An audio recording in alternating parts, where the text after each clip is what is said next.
voyons un petit peu comment on essaye et comment on règle son sac de rando. Donc la première étape, ça va être d'ajuster la ceinture ventrale de sorte à ce que votre crête iliaque, c'est-à-dire l'os que vous sentez ici, soit situé au centre de la ceinture, afin que le poids repose l'intégralité sur les hanches. Donc une fois que vous avez ajusté la ceinture ventrale, vous allez pouvoir venir régler le sac au niveau des épaules, tout en prenant garde à ce que le poids reste bien fixé sur les hanches. Donc il doit y avoir très peu de poids sur les épaules. Ensuite, vous pouvez venir clipper la sangle pectorale. Donc elle est fortement conseillée, même si elle n'est pas obligatoire. Certaines personnes préfèrent randonner sans. Donc elle est réglable tout le long afin de s'adapter à chaque morphologie.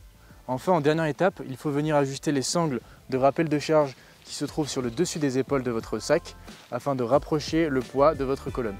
Donc une fois que votre sac est parfaitement réglé, il va être très important de le garder chargé sur le dos, de marcher avec, de monter, descendre des escaliers, de se mettre en condition afin de voir s'il n'y a pas une gêne.